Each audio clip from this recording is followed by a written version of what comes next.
ফুল চন্দন তুলসী ভৰিল নে নভৰিল পৰিণতি তোমাৰ কলচী। দেশত চলিছে এখন বিশেষ বিয়াৰ চৰ্চা।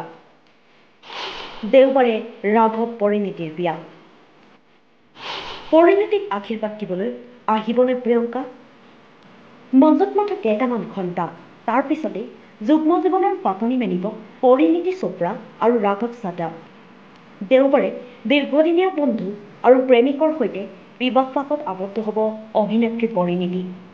উদয়পুৰৰ বিলাসী ৰিজৰ্টত অনুষ্ঠিত হ'ব বিবাহ অনুষ্ঠান। শুকুৰবাৰে পুৱা একেলগে উদয়পুৰলৈ উৰা মাৰিছিল দৰা কইনা। এই বিয়াখনক লৈ সমগ্ৰ দেশতেই চলিছে এতিয়া চৰ্চা। বিয়াৰ দিনা মোহময়ী অভিনেত্ৰী পৰিণীতিয়ে কি ৰঙৰ পোছাক পিন্ধিব তাক লৈ আৰম্ভ হৈছে জল্পনা কল্পনা। সকলোৰে মাজত প্ৰধান কৌতূহল, পৰিণীতি আৰু ৰাঘৱৰ বিয়াৰ মেন্যুত কি কি আইটেম থাকিব।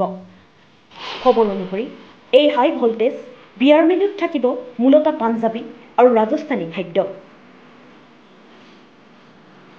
বিয়া ৰাজস্থানত হোৱা হেতু ৰাজস্থানৰ খাদ্য সম্ভাৰো থাকিব মেন্যুত। 24 ছেপ্টেম্বৰত ৰাঘৱৰ চেহৰাবন্দীৰ জৰিয়তে আৰম্ভ হ'ব বিয়াৰ অনুষ্ঠান। 23 ছেপ্টেম্বৰত ভগ্নীৰ বিয়া উপলক্ষে ভাৰতলৈ আহিব প্ৰিয়ংকা চোপ্ৰা, লগতে কন্যা মাল্টিমেৰী চোপ্ৰা জোনাছ। কিন্তু জোনাছ ব্ৰাদাৰ্ছৰ অনুষ্ঠান এৰি নিক আহিবনে নাই খুলখালীৰ বিয়ালৈ, তাক লৈ জল্পনা কল্পনা চলিছে। উল্লেখ্য যে এই ৰাজকীয় বিয়াত উপস্থিত থাকিব দেশৰ 4খন ৰাজ্যৰ মুখ্যমন্ত্ৰী, য'ত দিল্লীৰ মুখ্যমন্ত্ৰী অৰবিন্দ কেজৰিৱালে পৰিয়ালসহ উপস্থিত থাকিব। পঞ্জাৱৰ মুখ্যমন্ত্ৰী ভগৱন্ত মানো উপস্থিত হ'ব পত্নীৰ সৈতে।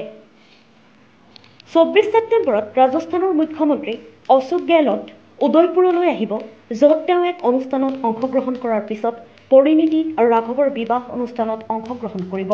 জানিব পৰা মতে ছত্তীশগড়ৰ মুখ্যমন্ত্ৰী ভূপেশ বাঘেলেও এই ৰাজকীয় বিয়াত অংশগ্ৰহণ কৰিব। ইয়াৰ উপৰিও দেশৰ ভিন্ন প্ৰান্তৰ পৰা 200 গৰাকী অতিথিয়ে বিবাহ অনুষ্ঠানত অংশগ্ৰহণ কৰিব। News desk report, the custodian.